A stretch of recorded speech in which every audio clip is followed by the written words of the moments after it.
Hello everyone. वर्तमान समय की सामाजिक व्यवस्था में कई तरीके के बदलाव देखने को मिले हैं, लेकिन एक समस्या भी इसके साथ यहाँ पे जन्म लेती है, जहाँ एक महिला या पुरुष का एक से अधिक महिला या पुरुषों के साथ असुरक्षित यौन संबंध के कारण यौन संक्रमण के मामलों का बढ़ना। ऐसा ही एक घटनाक्रम यहाँ पर ताजा तरीन यहाँ पर परीक्षण के पश्चात मुंबई में यौन संक्रमण के मामलों में तेजी से वृद्धि देखी गई है। यहाँ पर मुंबई में इस तरह की घटना यहाँ पर क्यों हुई है, इसके पीछे के कारण क्या हैं, यौन संक्रमण की समस्याएं क्या क्या होती हैं, सिफिलिस नामक रोग क्या है और इसके पीछे की सामाजिक व्यवस्था जैसे ताने बाने को हम यहाँ पर आज समझने वाले हैं। चलिए सबसे पहले यहाँ पर मामले को समझते हैं, ये चर्चा में यहाँ पर क्यों है। तो जैसा कि अभी हमने कहा कि मुंबई में यहाँ पर आप देख सकते हैं सिफिलिस के यहाँ पे जो केस हैं वो बहुत तेजी से यहाँ पर बढ़े हैं, इनकी संख्या जो है वो बहुत तेजी से यहाँ पर बढ़ी है और इसको लेकर के कई सारी यहाँ पे टेस्टिंग किए गए हो रही हैं और इस टेस्टिंग के पश्चात देखना जाए तो यहाँ पर इनके मामलों की लगातार संख्या में वृद्धि भी देखी गई है। मुंबई में सिफिलिस के मामलों में लगातार वृद्धि के जो आंकड़े यहाँ पर दर्शाते हैं वो भी यहाँ पर सोचनीय है। अगर हम जो वर्तमान समय के डेटा हैं अगर उस पर नजर डालें तो यहाँ पर कहता है कि मुंबई में एड्स नियंत्रण सोसाइटी के आंकड़ों के अनुसार 2018-19 और 2022-23 के बीच बेहतर परीक्षण से सिफिलिस के करीब 6000 से अधिक मामलों का यहां पर पता चला है। 6000 मामले यहां पर आपको सिफिलिस के देखने को मिले हैं। मुख्य रूप से देखा जाए तो ये जो समस्या होती है इसमें असुरक्षित यौन संबंध से जुड़ता है और एक यौन संचारित रोग है, यानी कि एक व्यक्ति से दूसरे व्यक्ति को यहां पर यौन संबंध जब बनाता है तो उससे यहां पर फैलता है। हाल के वर्षों में अगर हम देखें जो सिफिलिस के परीक्षण के पश्चात इसमें काफी बेहतर एक स्थिति भी हुई है, जानकारी यहाँ पे तेजी से बढ़ी है। जांच के बाद यहाँ पे इस रोग के बारे में भी यहाँ पर पता चलता है। इसमें HIV संक्रमित व्यक्ति भी शामिल हैं। मुंबई में देखा जाए तो 27 STI और RTI यहाँ पर केंद्र है जहाँ पर इसकी जांच होती है। ये केंद्र सभी प्रमुख BMC और सरकारी अस्पतालों में स्थित हैं। इन सभी केंद्रों पर निदान और उपचार यहाँ पर उपलब्ध है। डॉक्टरों को कहना है कि कई पार्टनर के साथ जब असुरक्षित यौन संबंध बनाते हैं उससे संक्रमण से यहां पर देखा जाए तो ये सबसे आम कारण है जिससे सिफिलिस नामक ये रोग यहां पर फैलता है। 2018-19 से लेकर के 2022-23 के अगर हम आंकड़ों की तुलना यहां पर करें तो जहां आयोजित परीक्षण 1,11,617 आपको 2018-19 में देखने को मिले, वहीं पर अगर हम देखें 2022-23 में आंकड़ा 1,84,808 तक पहुंच चुका है। मामलों की संख्या की बात करें तो जहां 2018-19 में 939, 2019-20 में 1322, 722 मामले 2020-21 में, 1460 मामले 2021-22 में और 1611 मामले यहां पर देखा जाए तो 2022-23 में देखने को मिले हैं। परीक्षण का सकारात्मकता दर यानी कितने यहां पे पॉजिटिव यहां पर केसेस देखने को मिले हैं तो जहां पर 0.84%, 2.02, 0.81, 0.11 और 0.87% अराउंड यहां पर देखा है तो लगभग 1 से 2% के बीच ये मामले लगातार यहां पे पॉजिटिविटी दर देखने को मिली है, यानी जो केसेस हैं आपको सिफिलिस के उनकी संख्या में वृद्धि देखने को मिली है।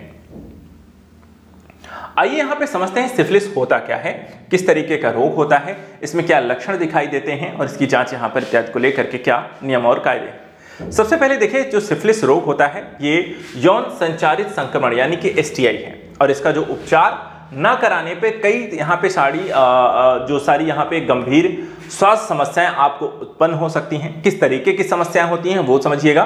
देखिए जब यौन संचारित जो रोग होता है, जो संक्रमण होता है, ये मुख्यतः आपको ट्रेपोनेमा पैलिडम या नामक एक बैक्टीरिया के कारण फैलता है। तो कई बार आपको यहाँ पे पूछा जाता है सिफिलिस किस के कारण फैलता है, तो बैक्टीरिया के कारण फैलता है। कौन सा बैक्टीरिया? Treponema pallidum.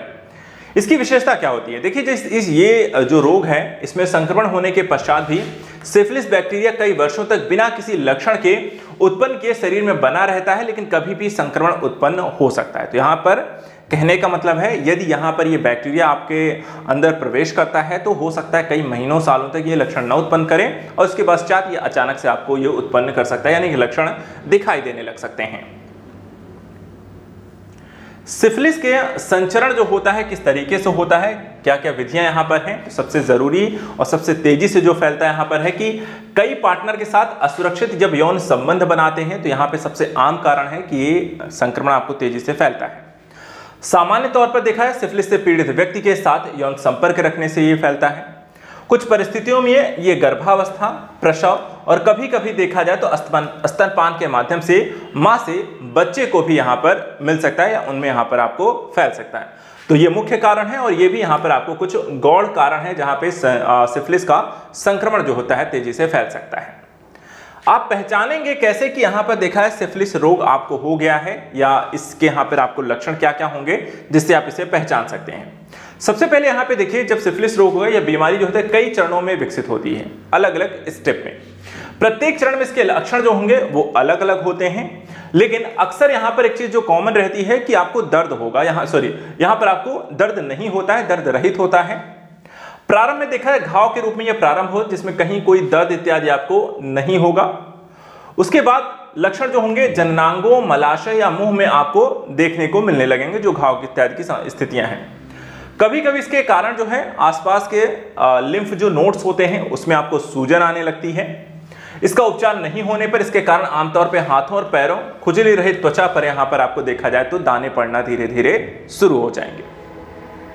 कुछ मामलों में ये अधिक समय तक यहाँ पे कोई लक्षण आपको दिखाई नहीं देता है, नजर नहीं आता है और उसके पश्चात ये कुछ समय के पश्चात आपको दिखाई देगा। कभी कभी लक्षण यहाँ पे चले भी जाते हैं और वापस से ये, यानी कहने का मतलब है कि कुछ समय के पश्चात इसके सिम्टम्स बंद हो सकते हैं, अचानक फिर से ये दोबारा दिखने शुरू हो सकते हैं और इलाज के अभाव में इससे गंभीर स्वास्थ्य समस्याएं भी आपको उत्पन्न हो सकती हैं। इसका सीधा प्रभाव दिल, मस्तिष्क, मांसपेशियों, हड्डियों और आंखों पर यहाँ पर होता है, यानी कि यौन संक्रमण है, जननांगों को प्रभावित करेगा और धीरे धीरे अगर आप इसके उपचार में देरी करते हैं तो ये आपके बॉडी पार्ट्स के अलग अलग हिस्सों को धीरे धीरे करके प्रभावित करना शुरू कर देता है। अब इसके पश्चात आइए यहाँ पे समझते हैं कि इससे संदर्भित जो अन्य समस्याएं यहाँ पर होती हैं वो किस तरीके से आप पर प्रभाव पड़ता है और उससे संबंधित क्या क्या चीजें हैं। सबसे पहले यहाँ पे देखिए नजर डालते हैं, ये जो लिम्फ नोड होता है जिसे कभी कभी लिम्फ ग्रंथि भी कहा जाता है, आपकी प्रतिरक्षा प्रणाली को मजबूत करने का काम करता है लिम्फ नोड। लिम्फ नोड जो होता है पूरे शरीर में समूहबद्ध होते हैं और फिल्टर के रूप में कार्य करते हैं। ये लसिका प्रणाली जो आपको यहाँ पर देखने को मिलती है, ठीक है, यहाँ पर आप देखें ये पूरी बॉडी में यहाँ पर आप ये लिम्फ नोड्स आपको दिखाई देंगे, ठीक है, अलग अलग हिस्सों में और पूरी जगह ये आपको फैले हुए दिखाई देते हैं। और लसिका प्रणाली के वाहिकाओं के माध्यम से तरल पदार्थों को यहाँ पर ये विदेशी कणों को यहाँ पर तरल पदार्थों को अलग जो बॉडी के अलग हिस्से से आते हैं या बाहर से आपको आते हैं उनको हटाने का भी काम करते हैं। साथ ही देखा जाए जो लिम्फ नोड्स होते हैं वह श्वेत रक्त कणिकाएं जिसको हम WBC भी यहाँ पर कहते हैं, इन्हें लिम्फोसाइट्स भी कहा जाता है। ये हैजोबैक्टीरिया और वायरस जैसे विदेशी एजेंटों को यहाँ पर बेअसर करने में सबसे मददगार होती हैं WBC। सूजे हुए जो लिम्फ नोड्स होते हैं वो किस बात का संकेत करते हैं कि यहाँ पर देखा शरीर के किसी संक्रमण या बीमारी से आपको लड़ रहा है, यानी कि आपका कोई भी बॉडी पार्ट से यदि सूज गया है तो पर्टिकुलर यहाँ पर आपका लिम्फ नोड जो होता है एक्टिव है, WBC जो है लड़ाई कर रही हैं आपकी जो बाहरी यहाँ पे जो संक्रमण है उसको यहाँ पर बाहर करने का। और कुछ बीमारियाँ लिम्फ नोड्स को सीधे प्रभावित भी कर सकते हैं, जिससे लिम्फोमा, जैसे यहाँ पर आपको कैंसर भी आपको हो सकते हैं, यानी कि लिम्फ नोड अगर प्रभावित होते हैं तो लिम्फोमा कैंसर हो सकता है। उपचार क्या है, आप इससे कैसे बचेंगे या किस तरीके से यहाँ पर बचाव कैसे संभव है? तो देखिए यदि उपचार आपको कराना है तो यहाँ पे सिफिलिस का निदान संभव है। लक्षण दिखते हैं तुरंत BMC या सरकारी अस्पताल में आपको जांच करानी है। सामान्य तौर पे एंटीबायोटिक मेडिसिन के द्वारा निदान यहाँ पर विशेष तौर पे प्रारंभिक चरण में आपको हो जाता है। पेनिसिलिन सिफिलिस के लिए सबसे अधिक यहाँ पे उपयोगी माना जाता है और उच्च जोखिम वाली गतिविधियों में शामिल होने वाले लोगों को कंडोम का यहाँ पर इस्तेमाल करना चाहिए, यानी कि जब भी आप किसी व्यक्ति के साथ यहाँ पर पुरुष या महिला के साथ अगर आप यौन संबंध बनाते हैं तो कंडोम का इस्तेमाल ज़रूर करें और इस तरीके से सिफिलिस जैसी समस्याओं से आप बच सकते हैं। फिलहाल आज के में इतना ही।